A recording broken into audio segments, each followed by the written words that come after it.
Today I'm going to talk about HTTP3, the next generation HTTP over QUIC protocol. So before picking this topic, I actually asked myself, why do I want to pick a topic when there are a number of bleeding edge technologies in the market, and we can talk about those like AR, VR, MR, then there is AI, there is low code, and a number of things are there in the market and related to our technology as well. Then I realized that we talk about optimization when it comes to performance, and I'm pro performance. I care about performance of web application a lot, right? And when it comes to optimization, we talk about front end optimization and back end optimization. And after a certain point in time, we raise our hands and say, this is the limit that we have got because the protocol is not under our control. It is out of the box. And that's where I realized it is really important to understand HTTP and how it is evolving over a period of time. So just a bit about me. I'm Manish Shekhawat. I'm working in Publicis Sapient India for the last 6 years. And I'm working as senior architect, experience technologies, taking care of a project for Australian client in retail industry. You can find me on Twitter and LinkedIn on the given handles. So let's imagine a world where what I would believe Elon Musk wants us to believe in, where there's an interplanetary communication and transport possible, right? And because we are imagining, we can imagine that we are still communicating over internet, right, through HTTP. So how would it look like? Let's take Earth as a client and Mars as a server, right? All our servers are present on Mars, and we are communicating through internet, HTTP. So the channel that is there would be TCP/IP. Now you would say, Manish, you are throwing in an n number of acronyms in. Just tell us about those acronyms. So HTTP stands for Hypertext Transfer Protocol, and it tells the system what specific instructions are being passed from one point to another, and how do you read that and process that information at client end or the server end. When we talk about TCP, it is the Transmission Control Protocol, and it is another protocol which lets the data flow from one point to another, and it just lets the system know has the data arrived or not. And then the third one is IP. All of us are aware of that. Every system has an IP to identify over internet, right? So this is the road to Mars, I believe. And then there's a message that we are sending from client to server through HTTP. And then server returns the message saying that this is your message that you were looking for. All right, so let's talk about HTTP a bit, a history of HTTP. So HTTP 1.1 was the one that we have been using for so long. As far as I remember, it is for 20, 30 years, right? And then came, after 15 years, in 2015, we got HTTP 2, right? Which was better, faster, a number of optimization done on that. And just within 5 years, since 2015, we have got the fastest HTTP 3 with better security, better reliability, and better performance. So let's understand what are the differences between HTTP 1.1, 2, and 3. So HTTP 1.1 works in pipelining mode or serial mode. What does it mean? It means that the request flows from client to server sequentially. You send a request, you get a response. Then you send a request, then you get a response. Then you send a request, then you get a response. You cannot send parallel requests and get parallel responses, right? This is called pipelining. Versus in HTTP2, there is a concept called multiplexing. Now, multiplexing is a concept of sending multiple stream of data over a single channel or connection, which is, in this case, in HTTP2, it is TCP, right? So you can send n number of streams or requests, and then those are realized and respond back as and when those are resolved. So there is no dependency of serial execution of request. And when we got HTTP2, we got to find that we can optimize our application by 8 to 9% just by switching from HTTP1 to HTTP2. Now let's move on to what does HTTP3 offers us. So let's look at the diagram and say that you can still send the multiplexed stream of request and get the response just like that. Then how does it differ, right? So the only difference that you see here noted is 0 RTT. There are a number of other differences, but the main primary difference is the 0 RTT. What is RTT? It is round trip time. Now, another acronym, let's understand that acronym now. So how does request response behave in a TCP channel, right? As a sender, you send a request, receiver synchronize that request, acknowledges that request, send it back to sender. Then the sender says, oh, I have acknowledged what you have received already. So it is a three-way communication or handshake that happens between sender and the receiver, right? So it takes some time to just get that handshake done. It is usually 100 millisecond or so in a decent latency zone. Now let's add a security layer on top of it, which is called TLS. TLS is another layer which is called transport layer security. So you're transporting information from one point to another, and it is just to validate that whatever information you are sending is verified at the receiver end and then sent back.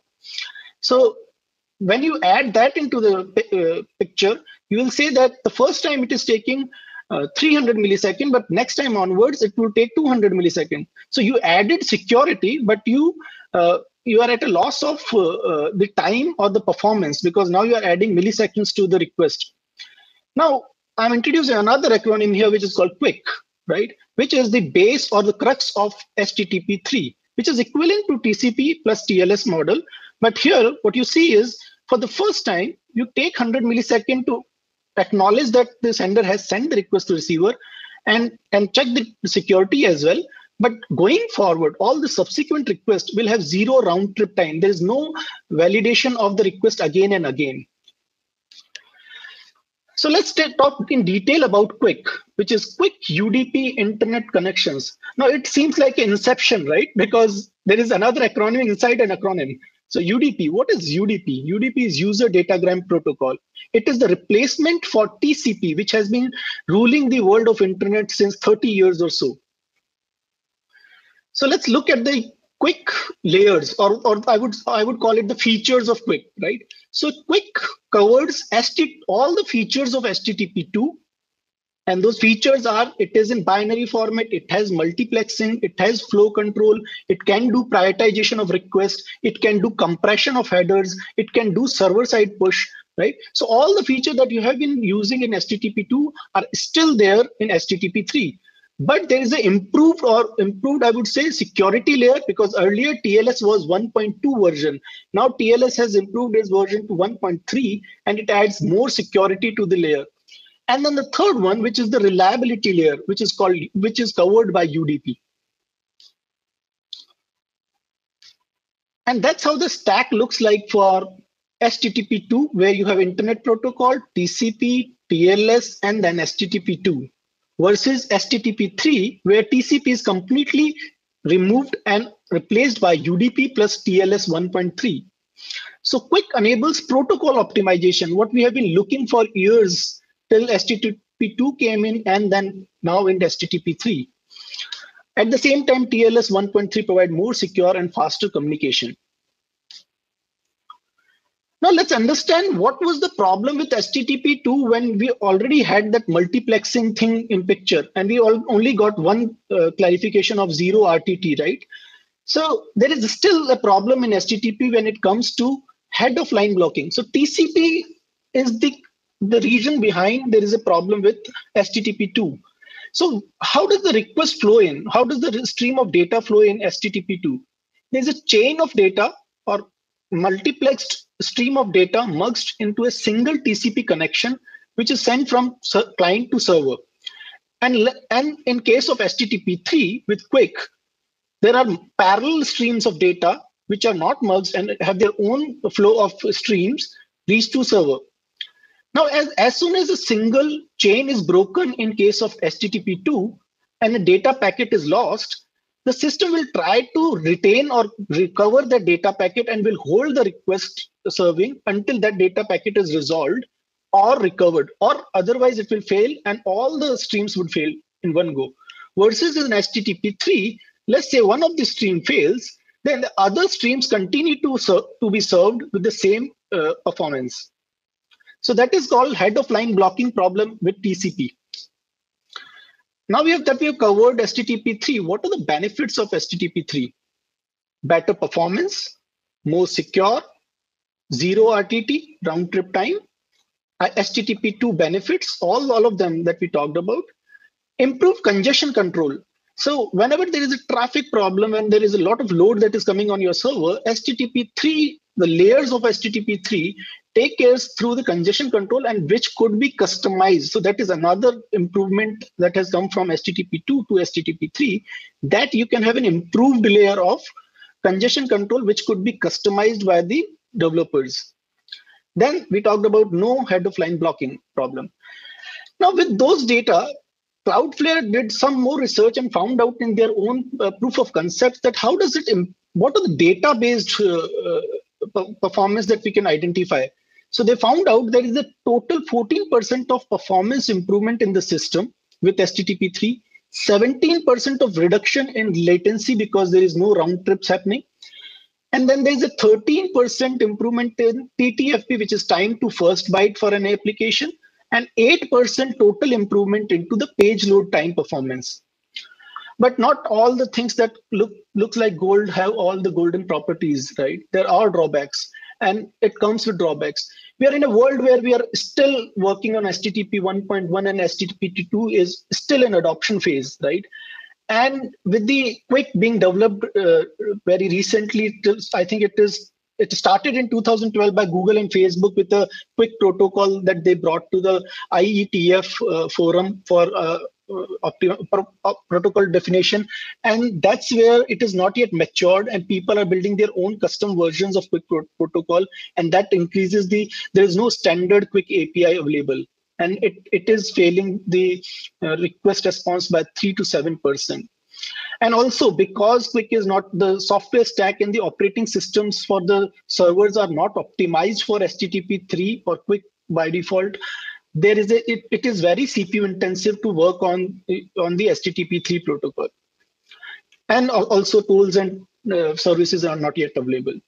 Now, what is the current state of web that we see? There are 63.7% requests that are currently being served by HTTP2. And 47.7% websites use HTTP2. And when it comes to Quick plus HTTP3 website, 11.5% are already using it. And thanks to Google, Facebook, and other such organizations that have been pushing for that protocol since 2012. Let's look at the adoption readiness status. So HTTP2 is still in adoption phase. You can see it. Some of the browsers are still adopting those, and HTTP3 is still not in that layer in the green zone. But with the flag, you can still use that, right? So Chrome and Firefox have got that flag. And one of the example is Gmail, right? When you open Gmail and you see the network tab, and when you see H3Q050, it says that it is using HTTP3 Quick Protocol 50 version. So that means it is in production right now. Now, what are some of the HTTP3 implementation that are currently active? So curl is working on that. Nginx has very recently released the open source version of HTTP3 server that you can build. Quiche is one of them. Cloudflare has been working a lot on this side. Chrome and Firefox we already talked about. And if you're interested and you want to try some open source implementation, these are some of the open source implementation available on GitHub, based on your choice preference for programming language, you can choose. I have been trying to work on the Nginx version of HTTP3. So HTTP3 is the future, which is already here, right? And people are using it and they are going to push for that. And it is better for us because there is an HTTP optimization or protocol optimization done for us out of the box. Thank you. No, so there's one question that I could see on the question and answer. Vinci is asking, HTTP2 has a graceful fallback to HTTP1. Does HTTP3 has one? Right.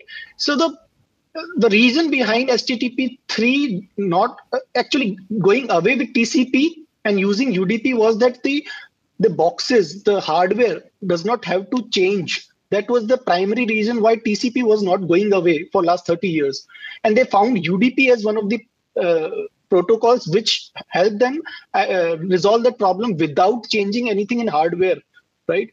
So there is a fallback that they're working on and would be there in case of HTTP3 as well. Because it is about software optimization and operating system and drivers optimization.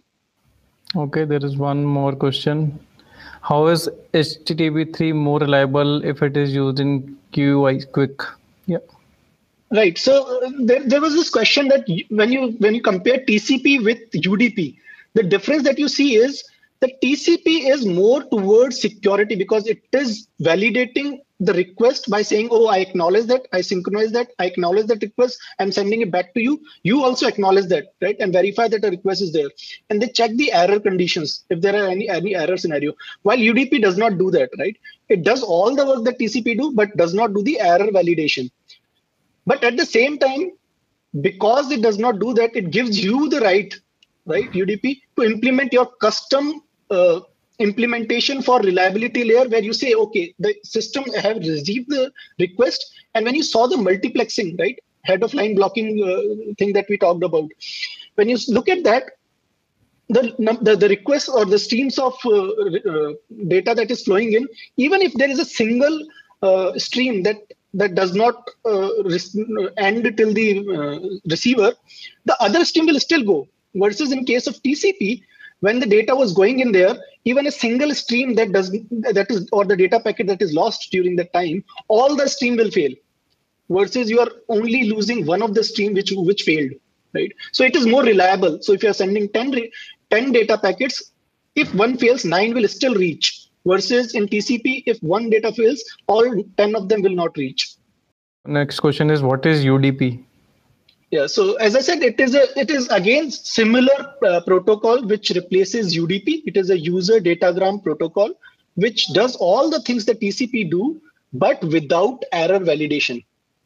Error validation, it means that once the request reaches the server or receiver, it does not validate the request is coming from so and so. I have synchronized, I have acknowledged the receipt of that request, and I'm going to send back to the sender that, oh, you should also recognize that.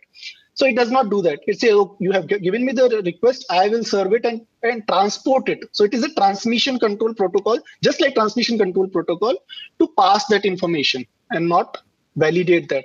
Error validation is still in the given to the developer to implement if they want to implement. So Cloudflare is working on that, and Google has been working on that. They have building their own validation layers, custom validation layers.